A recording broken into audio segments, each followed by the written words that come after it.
with the protesting people. 6 months ago I spent trying to build a temple to the Mother Earth, which is just something to do. Because about a year ago I went to live with the Havasupai Indians. I used to be a Catholic. I had a bit of a spiritual thing happen. I went to live with the Indians. I became a firekeeper of the sweat lodge. What that was we went around in the day, collecting the wood for people to come down. We build a fire, we get some rocks, heat them up, and then we put them into the sweat lodge in the shape of the broom. We'd be returning into the earth for, we do 4 rounds with the shaman. It would be like so similar to Jesus suffering for sins. So we do a round for the children, a round for the warriors, the warriorettes, a round for the elder, a round for the people our age, and a round for the older people who the Indians say return as return the children. So it was, this tribe is an ancient tribe that lives in the Grand Canyon. There's only 500 of them left. They're nearly extinct. They're not really happy to see many white people, you know. But they took me in and said, oh, I was their brother. And that they were my uncles and they adopted me. So when I came back to Ireland, I says, I'll try and share this knowledge with the Irish people.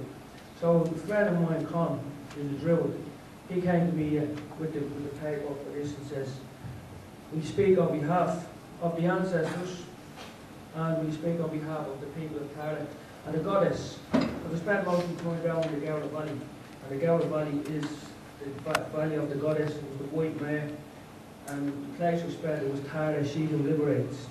So when we were down in Silpoy with me shaman, his name was Lauren, but we called him Goofy and Bob. He says, what are we? He says, people says, what are you? He says, we're servants of the earth, servants of the Mother Goddess. So what I have here is a little speech I compiled according to what I was asked to convey to you here today. So first of all, I'd like to start with a prayer. It's a prayer to the Queen of Heaven. I don't know what name you call God. God is God, feminine, male. This is a prayer to the Queen of Heaven. It's written on the temple in Karnak. It's our words, but I change it into a prayer. And it goes like this. Wonder of wonders, you are the voice. It is you who speaks within every living creature. Now you have come a second time in the likeness of a female, and spoken with the thought and likeness of your masculinity. You are androgynous. You are both mother and father, since you copulate with yourself and those who love you. You are the womb that gives shape to it all. You are Meritia, the glory of the mother. Now that means a lot to me, those words, because when I'm walking down the road and I hear a bird singing in the tree, I hear the voice of the goddess. When I'm walking down the road and I see a digger digging up the earth, I see them digging up the goddess. When I see the destruction wrought upon the earth, I see that as destruction again. I see that as abuse. The abuse takes many forms. I see that as the abuse of the feminine. So when we went into the sweat lodge, we were turned into the room. We entered in backwards as if we came out of our mother's room. We entered in backwards. And when I look around the Gowra Valley, I see all these humps and bumps. And they remind me of the sweat lodge. So when the ancestors were dead, they were interred back into the womb of the earth and returned to their mother. So, if you bear with me, I have a little speech here. I started in the name of dead generations. It's a famous speech given by a Sinn Féin activist, and it goes in the name of dead generations. Well, here, this is in the name of dead generations. In the name of dead generations and all future generations of the Irish nation, I am here now regarding a very urgent and serious matter, one of immense importance to the Irish nation and a subject of which no account can be neglected. I make this appeal in particular to the hierarchical members of the Catholic Church and all faiths here today. And I implore you and all other humanitarians here today to champion those who have no champion, who are in fact the victims of big business and big greed.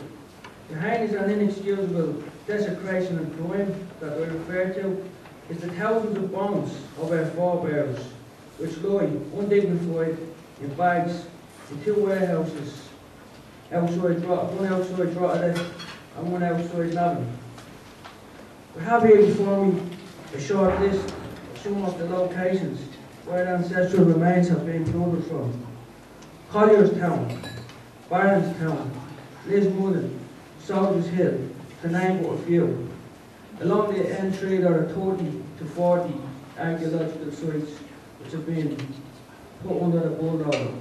ACSL Archaeological Consultancy Services Limited are in possession of the vast majority of these ancestral remains.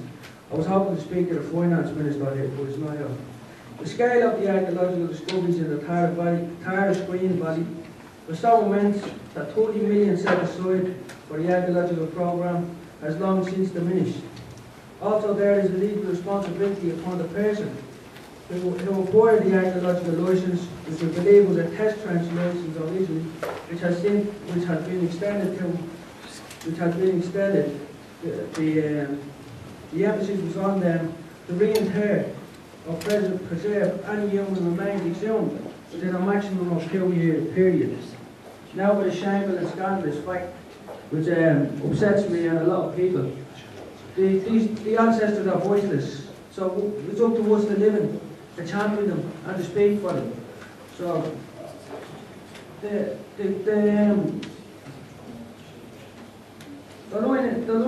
it's shameful and scandalous the fact that many of our ancestors' remains have been lying there for 4 years. The law states that the maximum time for them to lie there is 2 years, and they should be reinterred or preserved. Some of them will be there the best part of 5 years. There's one lady in particular that was found, and she was found in Lismullen. She was the representation of the goddess to the Irish, because before the Christian male-dominated society, all men in this island, especially the man of magic, would be classed as the king.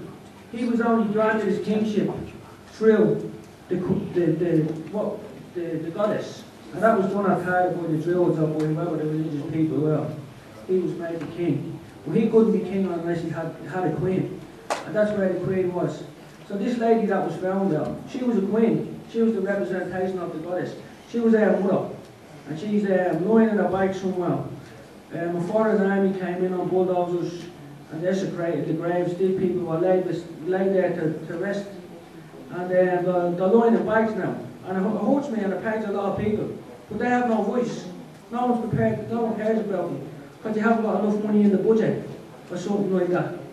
Whatever their excuse is, spare your hand to run around with suitcases and have $500,000, and he can get a whip around. So he has enough money for his coffin, and I'm sure no one's going to be digging up his grave in a while. But it just upsets me, you know. So to get to the point, the religious preferences of the I speak in particular of a place, yeah?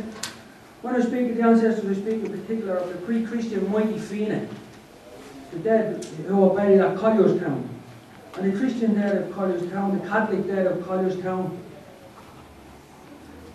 This place was known as Ballinagallia. This is why it's probably of a lot of importance to the women here, because Ballinagallia means the town of the nuns. And most of them women, most of the burials, a lot of the burials there were nuns. And they were taken out of the ground and they were thrown in the bags. It used to be called the place of the hags. So now those ladies, in them days, the nuns, they were the nurses, they were the midwives, they were revered as the goddess. The most famous of all Irish women saints is Bridget. Bridget is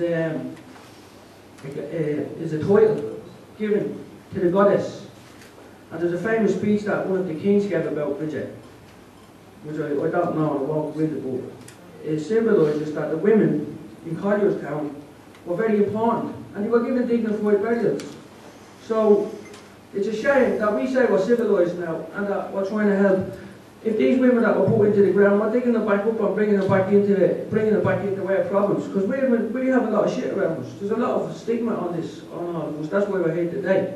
These people are laid to rest now. We bring them back up and bring them back into our grief, back into the thing. You should be in the ground, returned to the earth, returned to the mother. But they're lying in bags, and big business and greed is all it is that's stopping them from laying to rest. Now I can't do all about it because I'm just one man. But I learned that the ancestors are very important, because without our past we have no future. And if we're going to dig up the past and treat it like shit, our future is going to be shit. I'm sorry if we use but this is the way I speak because I'm not a highly educated man. But I get my point across anyway. Tara is the goddess. I've spent 6 months. She who liberates. It's a name of a Hindu goddess. And also, every day we invoke a Hindu god, Ganesh, who was similar to Jesus, or whatever. I just like for people to stand up and champion those who have no champions, and put those people to rest, and do one good thing. We can't argue or squabble with the dead because they're dead. We don't need to talk about it. I have my shovel, my friends have their shovels. All we need is a piece of land. I'm sure the priests here have done funerals before, and you know a few undertakers. Thank you.